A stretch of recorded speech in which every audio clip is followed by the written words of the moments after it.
Dear friends, कैसे हैं आप सब। उम्मीद करती हूँ कि आप लोग बहुत अच्छे होंगे। अगर अब तक आपने मेरा 12th फेल्थ का पिछला वीडियो नहीं देखा तो प्लीज़ मेरे चैनल को सब्सक्राइब कीजिए, बेल आइकन को प्रेस कीजिए, सभी वीडियोस के नोटिफिकेशन देखिए और पिछले वीडियो में जाकर देखिए कि मैंने उसमें क्या बताया है।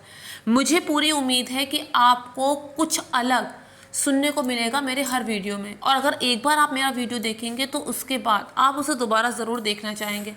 तो अब मैं अपने वीडियो को स्टार्ट करती हूँ, बल्कि अपने वीडियो को और आगे बढ़ाती हूँ। तो यहाँ पर वो दिन आ जाता है जब मनोज का इंटरव्यू होना था। उसने कभी नहीं सोचा था कि वो यहाँ तक कभी पहुँच भी पाएगा। किसे पता था कि जो 10वीं में नकल करके पास हुआ, जो 12वीं में एक बार फेल हुआ, दोबारा 12वीं में 3rd डिवीज़न से पास हुआ, वो पीसीएस के इंटरव्यू में बैठा है। लेकिन वो दिन उसे मिला, उसकी अपनी मेहनत से मिला। जब वो इंटरव्यू देने जा रहा था तो श्रद्धा ने उसके हाथ में एक चिट्ठी दी, लेकिन उससे ये कहा कि ये चिट्ठी तुम अभी नहीं बल्कि अकेले में पढ़ना।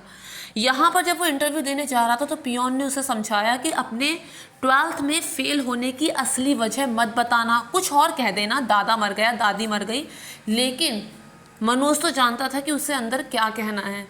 चेयरमैन ने जब उससे पहला सवाल किया कि 10वीं में 1st डिवीज़न से पास हुए, 12वीं में एक बार फेल हो गए, फिर 12वीं में दोबारा 3rd डिवीज़न से पास हुए, क्यों हुआ ऐसा, कैसे तुम 12वीं में फेल हो गए। उसने कहा कि उस साल हमारे गांव में नया डीएसपी आया हुआ था, उसने चीटिंग नहीं करने दी, इस वजह से सारे फेल हो गए। उससे पूछा गया कि तो क्या दोबारा जब तुम 12वीं में पास हुए तो नकल करके हुए। उसने कहा नकल तो हुई थी, लेकिन मैंने नहीं की, मैं 3rd डिवीज़न अपनी मेहनत से लाया हूँ। और उस दिन मुझे ये एहसास हुआ कि ईमानदारी की 3rd डिवीज़न बेईमानी की 1st डिवीज़न से कहीं ज़्यादा अच्छी है। मैंने अब तक यहाँ आकर ये सीखा है, अब तक इस दौर पे पहुँचकर, अब तक इस स्टेज में पहुँचकर मैंने ये सीखा है कि चीटिंग नहीं करनी है, और आगे चल के मैं औरों को भी यही सिखाऊंगा कि चीटिंग नहीं करनी है। उससे पूछा गया कि तुम झूठ बोल सकते थे कि तुमने चीटिंग नहीं की, कोई और कारण बता सकते थे। उसने कहा कि एक चीटिंग को छिपाने के लिए दूसरी चीटिंग करना, ये मुझे गंवारा नहीं था। फिर उससे कहा गया कि अगर इतने ही तुम ईमानदार हो तो तुमने 10वीं में चीटिंग क्यों की। तो उसने कहा तब मुझे पता नहीं था, टीचर खुद चीटिंग कराते थे। हमारे यहाँ ये जमी जमाई व्यवस्था है।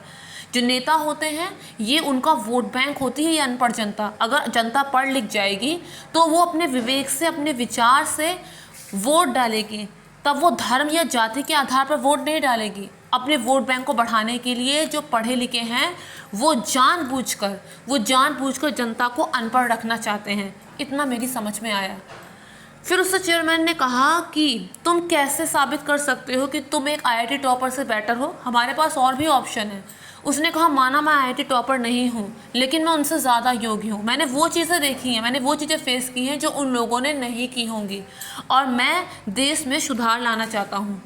मैडम ने उससे कहा कि चलो मान लो अगर तुम पीसीएस ऑफिसर नहीं बने तो उसने कहा कोई बात नहीं, हार नहीं मानूंगा, राड़ नहीं ठानूंगा, बल्कि अपने लक्ष्य को पाने के लिए आगे बढ़ता रहूँगा।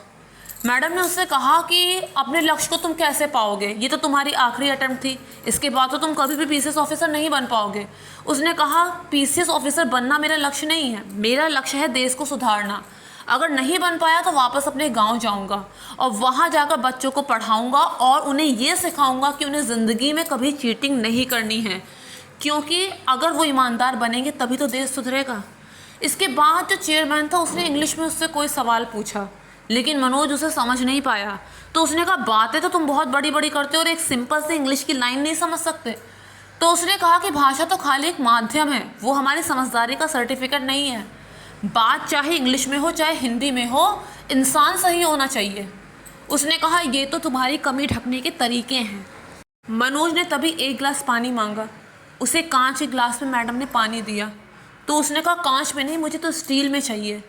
इस पर चेयरमैन ने कहा क्या फ़र्क पड़ता है कांच के गिलास में हो या स्टील के गिलास में, पानी साफ़ होना चाहिए। मनोज ने कहा वही तो, इंसान साफ़ होना चाहिए, इस बात से कोई फ़र्क नहीं पड़ता कि वो इंग्लिश जानता हो या नहीं जानता हो। मनोज ने कहा कि मैं वो सूरज नहीं बन सका जो दुनिया को रोशन करता है, मैं फिर भी एक लैंप ज़रूर बनूंगा जो सड़क का अंधेरा मिटाता है।